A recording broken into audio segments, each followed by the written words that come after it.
Lula sem saída. A PF acabou de encontrar quem é o verdadeiro pai do escândalo multibilionário do Banco Master envolvendo o Vorcaro e os ministros do Supremo Tribunal Federal. Uma bomba que caiu no colo do Lula. Por quê?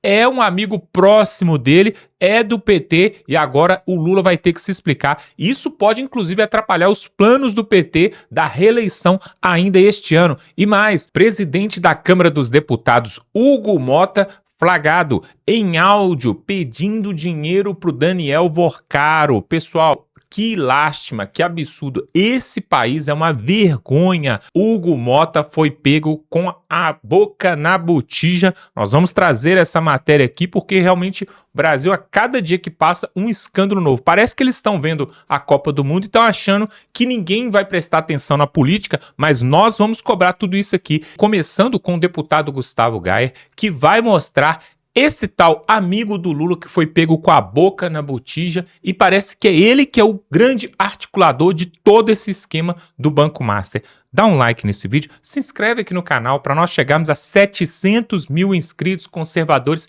e que querem uma faxina geral nos 3 poderes em Brasília. Vamos para a matéria e voltamos logo em seguida. Você tem noção do que aconteceu hoje? O fato de hoje, essa busca e apreensão que aconteceu hoje de manhã, pode mudar as eleições de 2026. Pode acabar com o PT e com o Lula de uma vez por todas.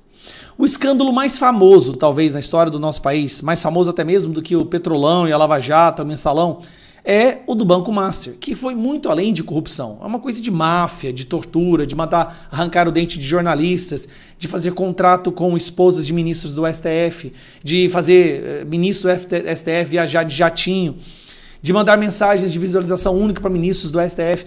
Nunca teve um escândalo tão famoso e tão conhecido por grande parte da população como esse. E hoje se descobriu quem é o pai desse escândalo. Mas vamos lá, deixa eu te explicar. Quando um presidente toma posse, ele tem vários cargos de importância que ele tem que escolher. Cargos de total e absoluta confiança. São pessoas que é o braço direito dele. No Congresso, nós temos ali o líder do governo na Câmara dos Deputados e o líder do governo no Senado Federal. E o líder do governo no Senado é o cargo de maior confiança que o governo pode escolher. É a pessoa que vai representar os interesses do governo no Congresso. Sabe quem é essa pessoa? Esse de cabelo branco. O nome dele é Jacques Wagner, senador da Bahia. Do lado dele, quem você vê aí, chama-se Augusto Lima, que é ligado ao PT da Bahia. Descobriu-se hoje, ou pelo menos a gente já sabia, mas hoje ficou comprovado, que estas duas pessoas foram as pessoas que começaram todo o escândalo do Banco Master no PT da Bahia. Credit Sexta, Banco Máximo, que depois virou Banco Master. Tudo começou com essas duas pessoas aqui, ó. O líder do governo do Lula no Senado e um dos grandes nomes do PT na Bahia, que é o Augusto Lima. Então vamos às notícias que nós já tivemos até agora. Vamos lá. PF faz buscas contra Jacques Wagner e Augusto Lima. Uma busca e apreensão contra um senador da República que é o líder do governo.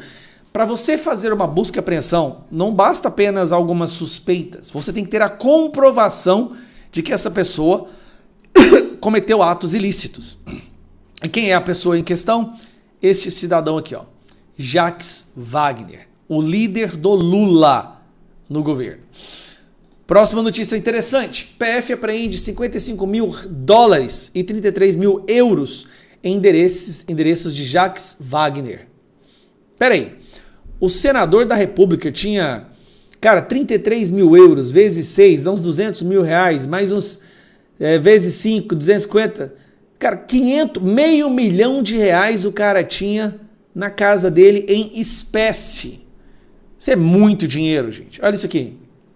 Isso aqui é dinheiro demais a conta. Eu fiquei pensando, os policiais devem ter levado muito tempo para contar tudo isso. Continuando. Apartamento e jatinho. PF aponta mimos do Master a Jacques Wagner. E aqui eu trago para vocês a Malu Gaspar. Vamos lá. Pois é, Mônica, amigos, bom dia para todo mundo. A gente está aí na correria, né, do da apuração, e o que eu consegui saber até agora é que a Polícia Federal tem indícios do pagamento de propina ao Jacques Wagner por meio da empresa da enteada dele, mas também indícios de que o senador Jacques Wagner recebeu um apartamento avaliado em 2,5 milhões de reais de presente em Salvador, do Grupo Master, e também fazia voos regulares nos aviões do Grupo Master, do Daniel Vorcaro, em combinações feitas com Augusto Lima pelos celulares. Que gracinha. Aí vamos para Augusto Lima, né? Tá aqui, ó. Augusto Lima mandou um recado para Jacques Wagner. Você faz parte disso. Fique esperto, meu irmão. Você faz parte disso.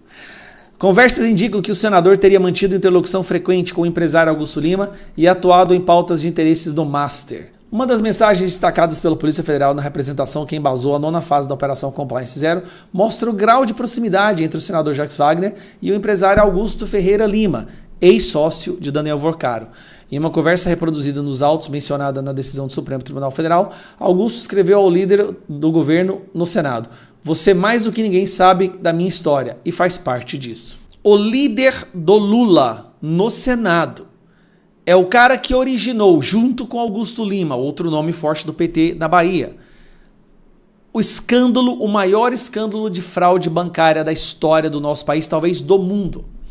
O escândalo tem dono, tem pai, é Lula, é PT. Todo o desespero do PT nos últimos meses para tentar colar isso de alguma forma na direita no Bolsonaro foi a coisa mais ridícula que eu já vi. E eles fizeram isso porque sabiam que mais cedo ou mais tarde viria à tona a verdade. Eles precisavam, ai, tossi dói, incutir na cabeça do povo de que não tinha nada a ver com o PT. Cara, isso aqui é uma bomba. É uma bomba que, aí eu te peço, divulga esse vídeo. Manda para aquele amigo seu petista que fala que o Lula é uma pessoa honesta. Manda para aquela pessoa que quer votar no Lula. Nós estamos diante de um governo que fez parte da origem, da estrutura, do maior esquema de corrupção que o Brasil já viu. Eu não vou nem falar do filho do Lula. Esse é um escândalo à parte, que vai acontecer novos capítulos em breve, da mesadinha dos 300 mil reais que ele recebia do careca do INSS. É um outro escândalo. Nós estamos falando de 2 escândalos que o governo está enfrentando simultaneamente. Esse tem o potencial de decidir as eleições de 2026. Então compartilhe esse vídeo com o máximo de pessoas que você puder. Olha só, agora nós temos que mostrar uma outra matéria, porque o Hugo Mota, presidente da Câmara dos Deputados, nós vamos mostrar aqui, você vai ver o áudio onde ele está pedindo alguns milhões ali para o Daniel Vorcaro. Pois é, lá atrás nós mostramos, né, que o presidente do Senado, ali, o Davi Alcolumbre, também estava sendo ali apontado como recebedor de 30 milhões de reais, de dólares. Agora, o Hugo Mota flagrado. Agora tem uma conversa, nós vamos mostrar aqui. Quem vai trazer é o Deltan Dallagnol, aquele da Lava Jato, vai mostrar para nós esse absurdo. Veja só. Hugo Mota foi pego pedindo 22 milhões de reais pro Vorcaro. Vocês não fazem ideia do tamanho da promiscuidade que a Polícia Federal acabou de escancarar no caso Master. São 3 bombas de Hugo Mota, cada uma pior do que a outra, e a gente vai começar já pelos 22 milhões. Vem comigo e no final eu vou te mostrar a declaração do Mota sobre o empréstimo. Bomba número 1. A Polícia Federal achou no celular do Daniel Vorcaro, dono do Banco Master, uma conversa em que o Hugo Mota, sim, gente, o presidente da Câmara dos Deputados, ele pede pessoalmente, diretamente ao Vorcaro, para liberar um empréstimo de 22 milhões de reais do Master para a empresa da cunhada dele, a Bianca Medeiros, para comprar um terreno na Paraíba. Para tudo, gente, pensa comigo. O sujeito que comanda a Câmara dos Deputados ligando direto pro dono de um banco cheio de rolo para arrumar um favor milionário para a própria família. Isso tem um nome. É, no mínimo, promiscuidade entre o poder público e o dinheiro privado. Mas pode ser pior. Tem que ver se esse empréstimo aí foi pago, porque se não foi, meu amigo, aí é propina disfarçada de empréstimo. Como aconteceu a rodo, sabe onde? No mensalão, você lembra? No mensalão, os bancos davam dinheiro para os partidos, para os políticos, disfarçado de empréstimo que nunca era pago, que nunca era devolvido. E esse não foi o único favor do Vorcaro a Mota, não. Vamos para a bomba número 2. A Polícia Federal aponta que o Vorcaro bancou viagem e hospedagem de luxo para o Mota. Hotel Four Seasons, lá em Lisboa. Suíte, 5 diárias. E ele fez o mesmo para o senador Ciro Nogueira, o cacique do Centrão, aquele das mesadas do Vorcaro, num valor aqui de mais de R$91 mil só nas diárias do Ciro. Gente, por que o Vorcaro pagaria tanta coisa para tanta gente poderosa assim, hein? Será que é porque ele achava o Ciro Nogueira e o Mota bonitos? É óbvio que não, né, gente? É porque ele tinha interesses, ele queria algo deles. Do Ciro nós já sabemos que ele conseguiu a emenda Master. Mas e do Mota, hein? Vejam, o Brasil ele foi masterizado com dinheiro de fraudes financeiras que bancavam os chefes dos poderes. Que nojo! A palavra é nojo. Bora aqui para a bomba número 3. Em junho de 2024, em Lisboa, durante o Gilmar Palusa, o Vorcaro organizou um jantar reservado com Mota e com Ciro.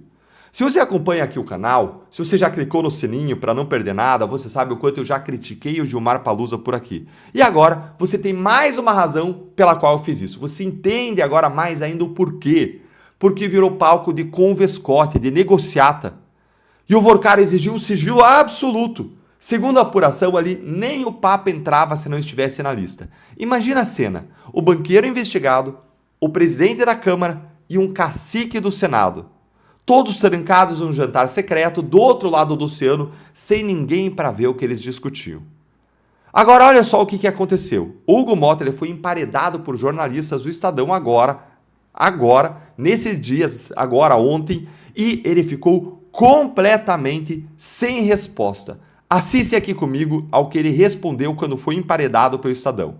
Eu queria só adicionar um contexto de uma outra questão também, que foi em março de 24, de um empréstimo do Daniel Vorcaro, a cunhada do senhor, a Bianca, um valor estimado de pelo menos 22 milhões. O senhor tinha conhecimento desse empréstimo? O senhor chegou a pedir dinheiro para ele? O senhor... Ou seja, o jornalista do Estadão está perguntando, você conhecia esse empréstimo, pediu dinheiro pro Vorcaro, tem esse áudio aí, e aí? Já o conhecia nesse momento. Né? Quando você precisa de um empréstimo, você procura quem? O gerente do banco.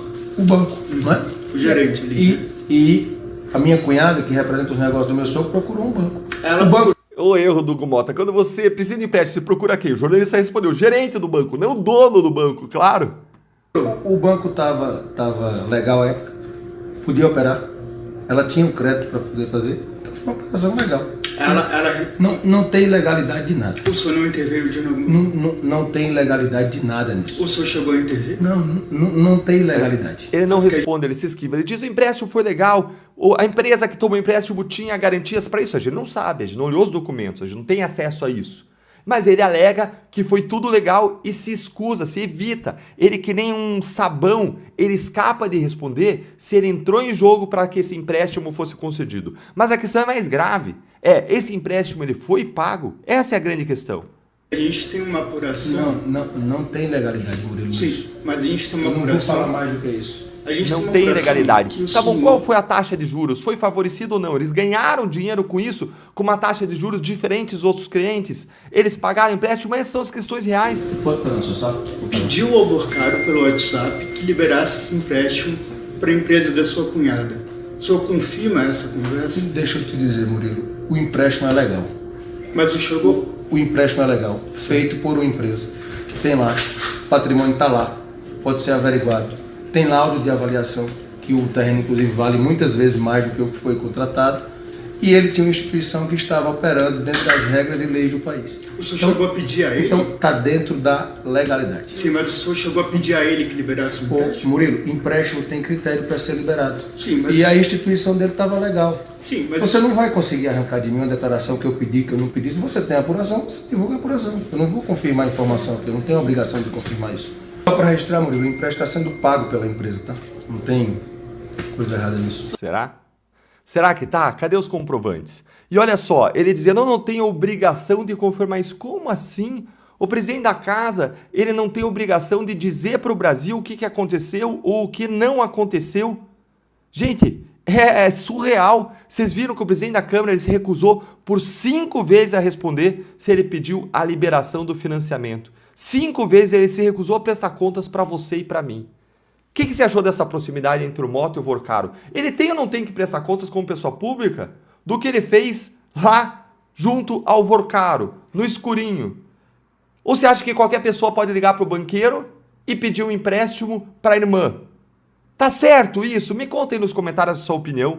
E agora nós vamos mostrar que tem um poderoso por trás disso tudo que está blindando o Vorcaro, e ele fez um pedido para a PF não interferir, para a PGR não interferir. Ele quer que ninguém interfira nisso, mas agora a casa caiu porque uma mensagem acaba de chegar e essa mensagem que foi divulgada tem o nome de Moraes e você vai saber agora. Confira. Talvez o Moraes tenha sido entregue sem querer pelo Vorcaro. Hoje pela manhã, o jornalista Sam Puncher do Metrópolis trouxe 2 mensagens explosivas do Vorcaro que pediam que alguém influente e poderoso em Brasília interferisse em seu favor na Polícia Federal e na PGR. Eu vou te mostrar agora quais são essas mensagens, o que elas revelam e por que tudo aponta para Alexandre de Moraes.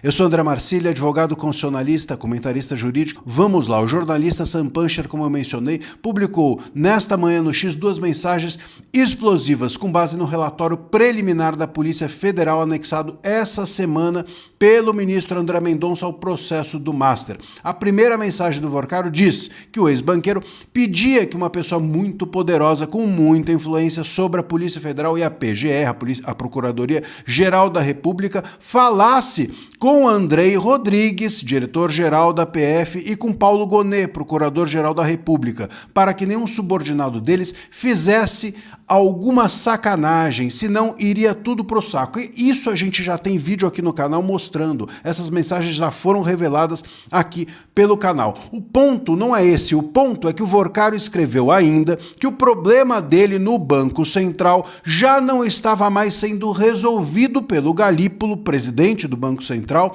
e que ele precisava da ajuda de uma pessoa muito poderosa para destravar a situação. A questão aqui, meus caros, é essa. Quem seria então essa pessoa muito poderosa, com influência sobre a Polícia Federal e sobre a Procuradoria-Geral da República e sobre o Banco Central que o Vorcaro queria acionar no momento mais crítico da vida dele? E a gente vai aqui chegar aos indícios que todos os caminhos levam a Roma do Moraes. Todos os caminhos apontam para o Moraes. Vamos falar dessas evidências? Vamos lá. Ó, primeira evidência, a gente já sabia, né, das mensagens do Vorcaro para o Moraes no dia da sua prisão. Lembram-se? Conseguiu bloquear? Conseguiu bloquear é o quê? O que era para ser bloqueado? Será que não era exatamente isso que ele pede aqui, então, nessa mensagem aos seus interlocutores? Será que essa pessoa poderosa não seria o Moraes e ele estava pedindo para ele bloquear no dia da sua prisão? A segunda evidência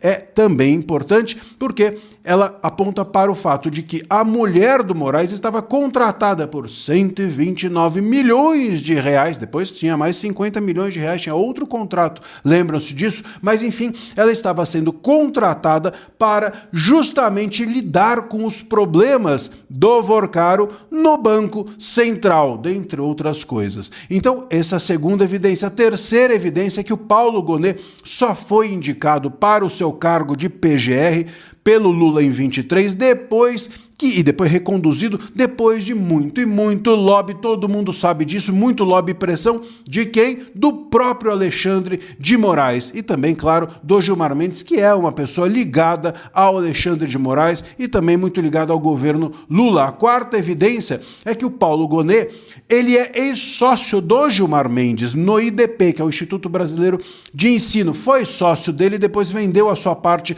para o Gilmar. Então, o Gonet é uma pessoa ligada ao Gilmar, é uma pessoa ligada a esse eixo Gilmar Moraes. Portanto, óbvio que isso também é uma evidência. Se o Vorcaro estava se destinando à Polícia Federal, ao Gonet e pedindo ajuda de alguém influente, tendo a mulher do Moraes contratada e tendo o próprio Moraes recebendo uma mensagem, conseguiu bloquear, é muito difícil que não seja o próprio Moraes o destinatário dessa intenção dele, não seja o próprio Moraes, essa pessoa muito poderosa criminosa a que ele estava se destinando ou estava buscando procurar. O que precisa acontecer agora com urgência é a Polícia Federal investigar quem é essa pessoa. É o Moraes? Não é? Quem é? A Polícia Federal é que tem que ter esse trabalho de revelar quem é essa pessoa. Isso não pode demorar. Ou então, o próprio ministro André Mendonça que venha a público e diga: eu já sei quem é a pessoa, e revele, levante o sigilo sobre isso, porque realmente, se for o ministro Alexandre de Moraes, meus caros,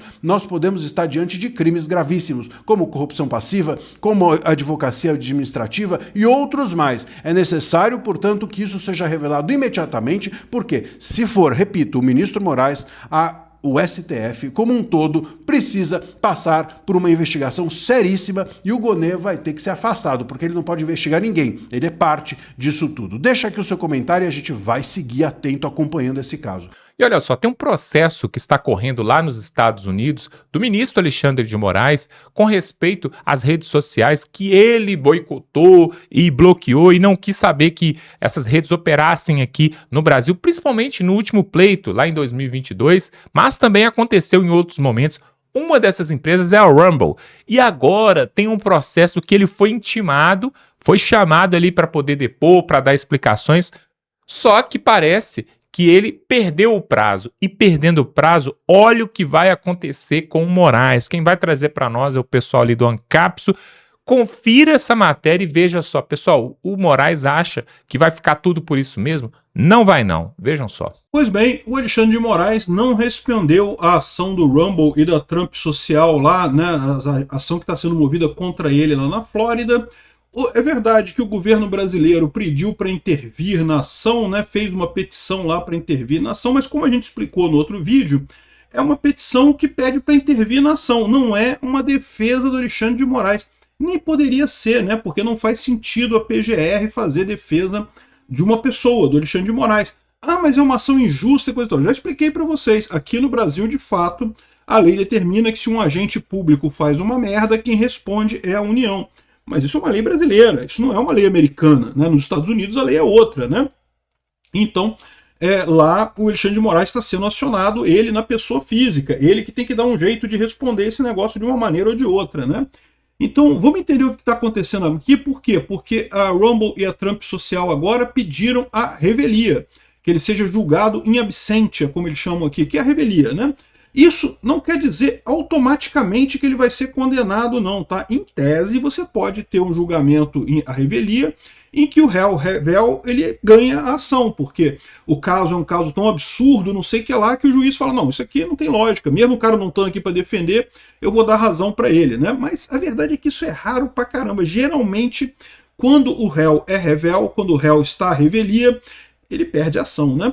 E vai ser muito engraçado ver o Alexandre de Moraes sendo condenado na justiça americana por alguma coisa que a gente já sabe que ele é culpado mesmo, né? Eu sou Peter Turguniev, esse é o canal Ancapsu. Então tá aqui, ó, Rumble e Trump Media pedem que Moraes seja julgado à revelia, né? Ou in absentia, como eles chamam aqui, né? O réu não compareceu, respondeu ou solicitou tempo adicional ou defendeu essa ação dentro do prazo prescrito pelas regras gerais de processo civil. A inação do réu é injustificada, né? Então, a gente sabia que ia chegar nisso daí. Não deixa de ser curioso que no momento que o Alexandre de Moraes condenou o Eduardo Bolsonaro à revelia, mesmo o Eduardo Bolsonaro tendo endereço conhecido nos Estados Unidos, ele podendo ser citado dentro das devidas medidas, né, legais, né, através da Convenção de Genebra, lá mandando uma carta rogatória e coisa e tal, mesmo podendo fazer tudo isso, o Alexandre de Moraes optou por citar ele por edital, que é uma coisa que não se justifica quando a pessoa tem endereço conhecido, né? E daí considerou que o Eduardo Bolsonaro era réu à revelia e condenou o Eduardo Bolsonaro. Vai ser muito curioso a mesma coisa acontecer com Alexandre de Moraes aqui, né? Então tá aqui, ó, Trump Media e Rumble pedem que Moraes seja julgado à revelia. Tá aqui a carta do Martin De Luca, que é o advogado da Trump Social, né, e do Rumble nesse caso, né? Então essa manhã a Rumble e a Trump Social pediram à Corte Federal da Flórida para entrar em default, como eles chamam, né? Que é justamente a revelia, né? No caso do Alexandre de Moraes, né? Moraes foi propriamente servido por um método autorizado pelo juiz. Passou-se o prazo de 21 dias que foi dado para a resposta, ele não apareceu, não respondeu, não pediu por mais tempo, não fez nada. O governo do Brasil tentou intervir na última hora, mas deixou claro que ele não representa Alexandre de Moraes. Então, no caso do Alexandre de Moraes, é revelia mesmo. Você pode até entender que o governo brasileiro entrou na ação como amicus curiae ou como interventor nesse caso, né? É aquele caso, como eu expliquei para vocês. Uma ação, tipicamente, ela tem uma parte autora, uma parte ré e o juiz que faz a relação processual ali, que vai decidir quem está certo, se é o autor ou o réu, né? Mas uma ação pode ter outros interventores, outras partes interessadas nesse caso, que não necessariamente são o autor, nem são o réu, mas que também teriam algum efeito do resultado final desse julgamento. Então, o governo brasileiro entrou com esse papel, tá? É verdade que o governo brasileiro também tentou anular todo o caso, ele entrou com esse papel de interventor. Então, o interventor, da mesma forma que o autor ou o réu, ele pode peticionar no processo, pode pedir coisas no processo, né? E daí o governo brasileiro pediu para extinguir a porra toda, alegando aquela papagaiada toda que ele estava agindo como um juiz da Suprema Corte, então que deveria ser processado o governo do Brasil e coisa e tal, o que é uma lorota, não é verdade, a gente sabe disso, né? Isso é verdade na lei brasileira, mas não é verdade na lei americana, e lembra que os crimes que o Alexandre de Moraes está sendo perseguido, ele cometeu na Flórida. Ele ordenou que empresas dos Estados Unidos sancionassem ou censurassem e fornecessem informações de americanos nos Estados Unidos. Quem interviu na soberania de outro país não foi os Estados Unidos interferindo na soberania brasileira, foi o Alexandre de Moraes interferindo na soberania americana, né? Então aqui, ó, e o Martin de Luca, ele chama atenção para um outro problema, que eu já deixei isso claro, né? Essa briga do Trump e dos Estados Unidos contra o Alexandre de Moraes é principalmente porque o Alexandre de Moraes é, antes de mais nada, um burro, né? Um simplório, um cara meio brucutu da vida, né? Ele se acha muito durão, não, porque eu sou o Xandão, eu vou mandar, eu vou acontecer, coisa e tal. E ele não percebe que no grande esquema das coisas, ele é um simplório, né? Ele é um cara meio burro, né? Meio tapado, né? A prova disso mais concreta é que ele fez um monte de merda nesses processos todos. Se ele não tivesse feito tanta merda, seria muito mais difícil a gente conseguir lutar contra ele, tá? Enfim, mas felizmente ele fez essas merdas todas. E o que acontece? O governo americano está muito interessado em acabar com essa brincadeira de justiça extraterritorial na questão de censura, né? Vários países do mundo, a esquerda no mundo inteiro está perdendo força. E eles acham que não, que temos que calar a internet para fazer o povo voltar a gostar da esquerda. Não, meu amigo, nunca mais o povo vai gostar da esquerda, porque não tem como botar as coisas dentro de novo na caixa de Pandora depois que ela foi aberta, né? Mas esse pessoal continua insistindo nisso, né? E eles acham que não, que fake news e não sei o que lá, que vai fazer diferença, que vai acontecer, que se a gente fizer acabar com as fake news, que o pessoal vai voltar a gostar da esquerda. Lorota, a esquerda é quem mais faz fake news no final das contas, né? Mas enfim, aqui ó, em todo mundo, governos estão cada vez mais tentando regulamentar a liberdade de expressão além das suas fronteiras. O que é diferente sobre o caso de Moraes é que um oficial estrangeiro pode agora ser declarado condenado na justiça americana. Ou seja, eles estão fazendo isso porque o caso do Alexandre de Moraes é um caso tão idiótico, tão burro, do tamanho burrice do Alexandre de Moraes, que ele vai ser condenado e vai servir de exemplo para que outros processos que estão seguindo um caminho semelhante não sigam o mesmo caminho, né? Eu falei sobre esse caso aqui do 4chan e da Inglaterra, já falei sobre isso em outros vídeos no passado, né? O 4chan é um site anônimo, de fórum anônimo. Você não precisa dar seu nome. Você entra lá e começa a falar com outras pessoas sem dar o seu nome, né? E é lógico, como você pode imaginar, sai um monte de besteira. Racismo, nazismo, sai um monte de merda lá, porque ninguém bota o próprio nome lá, né? É diferente do Twitter. Do Twitter você pode escolher um nome diferente e coisa e tal, mas se o pessoal quiser, eles acham que é você. Porque para você fazer o seu registro no Twitter, você precisou fornecer ou um telefone ou um e-mail, e eles podem correr atrás desse e-mail, atrás desse telefone, podem correr atrás do IP da máquina e podem chegar em você. O 4chan, se você acessa ele através de uma VPN, é meio que não tem como o pessoal saber quem é você, porque, né, o IP vai dar da VPN e você não tem que dar e-mail, não tem que dar telefone, não tem que dar nada, você pode comentar lá diretamente. Então, o pessoal da Inglaterra não gosta disso. Ah, que tem que proibir, não sei o que lá. Aí o que o 4chan fez? O 4chan proibiu a Inglaterra. Os usuários da Inglaterra não conseguem acessar o 4chan. Pronto, resolvido o problema. Estou de acordo com a lei inglesa, né? Aí o que acontece? Alguns usuários estão usando VPN e da Inglaterra estão acessando o 4chan usando VPN. Aí o governo da Inglaterra diz que o Forchan tem que ser punido por isso, porque o Forchan está deixando VPN. Olha, que porra é essa? Quem está usando VPN é o cara da Inglaterra. O Forchan não tem nada a ver com isso, né? Enfim, eles estão querendo esse mesmo tipo de coisa. Então, no final das contas, essa ação contra o idiota simplório do Alexandre de Moraes vai acabar colocando um precedente que vai ser usado nesses outros casos também, para ter juízes idiotas do resto do mundo que acham que podem censurar coisas nos Estados Unidos ou em outros países só porque estão doloridos, estão com um cozinho dolorido por causa da internet, né, por não entenderem como é que funciona a internet. E daí vou ter esse aviso no caso, né? Aí tá aqui, ó, tá aqui a coisa processual.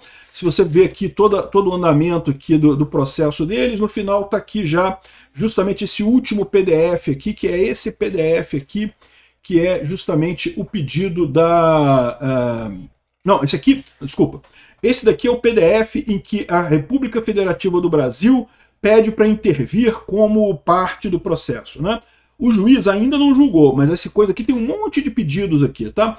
Ele pede que não sei o que lá, que o Brasil é uma raiz interessada e que o Alexandre de Moraes tem direito à imunidade como oficial estrangeiro e não sei o que lá, e faz o argumento aqui para o Alexandre de Moraes não ser processado. O juiz ainda não decidiu sobre esse caso aqui, tá?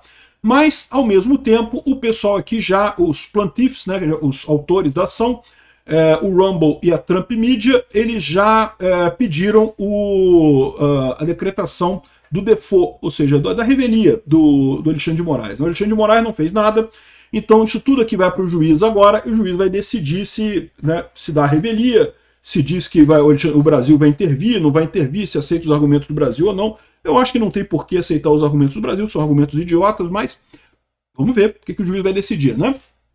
Então, essa é a situação. E é uma situação bastante preocupante, tá? Porque, aqui, ó, o Rumble e a Trump Media pediram a condenação imediata do Moraes. Não, aqui tá errado, tá? Esse aqui é o pessoal que acha que revelia significa condenação imediata. Como eu expliquei para vocês, revelia não implica em condenação do réu, tá? O réu revel, o réu que tá revelia, ele geralmente, 99% das vezes, ele é condenado, porque ele não está defendendo, né? Você tem um lado que está argumentando, que está mostrando tudo que está errado, o outro lado não está falando nada, então ele acaba sendo condenado. Mas isso não é necessariamente verdade. O juiz pode, mesmo com todos os argumentos de um lado e sem nenhum argumento do outro lado, o juiz pode olhar para aquilo e olha só, mas isso aqui está muito estranho, eu não vou condenar o cara não. Então a gente não sabe qual vai ser o resultado, né? O que eles pediram é justamente a decretação da revelia nesse caso, e vamos ver o que vai acontecer, né? Como eu expliquei para vocês, isso não é uma coisa só do Brasil, é um problema mundial. Eles estão aproveitando que o Alexandre de Moraes é particularmente burro para fazer tanta merda assim, para usar ele como um exemplo para outros juízes no mundo, né? Chega a ser engraçado que o advogado do Forchan diz que o governo inglês não entende a internet. Olha que coisa, né? Eu vi falando do Alexandre de Moraes, aqui, do Lula, aqui, do pessoal aqui do Brasil. O pessoal acha, né, que entende alguma coisa, não entende porra nenhuma. Eles querem insistir nesse negócio que eles têm o direito de dar ordem para todo mundo e não sei o que lá. E no final das contas, não adianta, cara. A internet funciona de uma maneira diferente, não é do mesmo jeito que esse pessoal está acostumado aí com a mídia tradicional. E aí fica nesse negócio, né? Enfim, vamos ver o que vai ser o resultado. Agora, é uma vergonha, tá? O pessoal está colocando aqui. Imagina o impacto histórico disso. Um ministro da mais alta corte brasileira declarado em revelia, culpado em revelia num processo desse tamanho, né? Realmente uma coisa vergonhosa para o Alexandre de Moraes, para a justiça brasileira, para o STF, mas é simplesmente a consequência óbvia das lambanças que o Alexandre de Moraes vem fazendo e os coleguinhas dele do STF passando a mão na cabeça dele, né? Pois é, realmente, pessoal, a gente fala aqui, né, que o Brasil não é para amadores, mas por quê? Vocês viram aí o caso do Hugo Mota, né? Tá aí o áudio, ele pedindo dinheiro para sua cunhada ali, para os seus parentes ali, para liberar um empréstimo no Banco Master, para ele, para um parente, para um conhecido ali. Isso seria uma troca de favor. Se fosse um lugar onde, um país, onde as pessoas fossem realmente sérias, esse cidadão já estava preso. Esse cidadão já estava respondendo há muito tempo. O Davi Alcolumbre também, por causa dos 30 milhões de dólares, também apontado também pela grande mídia. A grande mídia agora, não é a direita que está mostrando isso, não é a grande mídia. Também já estaria, no mínimo, intimado e respondendo por processo. E o Moraes, então, nem se diga. Olha aí a mensagem falando que ele estaria interferindo na PF e na PGR para poder blindar o Vorcaro. Ou seja, está mais claro do que o sol. Em outros países, esse tipo de escândalo nem aconteceria, mas se acontecesse, essas pessoas, toda essa trupe, já estaria atrás das grades. Agora, quem que vai para a cadeia aqui no Brasil? Vai para a cadeia pai de família, vai para a cadeia quem é trabalhador na escala 6x1, vai para a cadeia o cidadão que deixa talvez de pagar uma pensão alimentícia? Ah, não, pensão alimentícia da cadeia, né? O que mais? Dirigir embriagado da cadeia. E mais uns outros crimes aí. Agora, esse tipo de crime do colarinho branco vai ficar por isso mesmo. Se vocês querem que eu esclareça aqui, essa questão aí do Hugo Mota, essa questão aí do Jacques Wagner, líder do PT ali no Congresso Nacional, vai ficar tudo por isso mesmo, pessoal. É isso que deixa o povo brasileiro indignado. É por isso, pessoal, que nós precisamos de ter uma faxina geral nos 3 poderes e começa pelo Executivo aposentando o Lula esse ano, depois passa por um novo presidente do Senado ali na Câmara ali no Congresso Nacional, depois passa pelas indicações dos novos ministros do Flávio Bolsonaro como presidente, indicando novos ministros para o Supremo. Só aí, isso tudo eu estou falando de 3, 4, 5 anos para frente, para a gente começar a ver uma mudança. Por quê? Do jeito que está, é um sistema, é um complô, onde um fica blindando o outro, né? O Hugo Mota blinda o Supremo Tribunal. O Supremo Tribunal blinda o Executivo com o Lula. O Lula blinda o Congresso Nacional com Davi Alcolumbre. E o Vorcaro fica por trás disso tudo, emprestando milhões daqui, bilhões dali, e o povo brasileiro fica a ver navios, né? É feito de palhaço, mas isso tem data para acabar e eu espero que isso acabe o quanto antes. Vocês sabiam que na última Copa do Mundo de 2022, durante a Copa do Mundo, foram assinados em Brasília algumas emendas, PLs, né, alguns documentos que mudaram o rumo de muitas coisas e o povo não percebeu porque estava hipnotizado com a Copa do Mundo. Isso aconteceu em 2022. Alguns chamam isso de política do pão e circo. O que é isso? Política do pão e circo, você dá o circo, né, a diversão e o entretenimento para as pessoas, enquanto isso, por trás você faz a política e o povo não observa nada. E eu tenho as minhas dúvidas, mas eu acho que isso está acontecendo hoje no Brasil. O Brasil está muito preocupado com Copa do Mundo, né? Esteve com o Carnaval há pouco tempo atrás, aí tem Big Brother, aí é ano de um monte de coisa, menos de se importar com aquilo que mais importa. E o Donald Trump, pode notar, pessoal, assim que terminar a Copa do Mundo, ele volta à ativa na política e ele já falou sobre o PCC e o Comando Vermelho, que foi classificado como organização terrorista, e ele vai sim fazer pressão aqui frente ao Brasil. O que você acha disso? Eu quero saber da sua opinião. Será, pessoal, que o Brasil tem jeito? Coloque aqui nos comentários. Se inscreve no canal para você nos ajudar a chegar aos 700 mil inscritos, conservadores, de direita, pessoas que querem o bem, que querem mudança realmente nesse país e não está satisfeita com esse tipo de escândalo e absurdo que nós estamos vendo. Se você é uma dessas pessoas, se inscreva aqui no canal, nos ajude, não custa nada e vai fazer bem para o próprio país. Vamos ficando por aqui e até a próxima.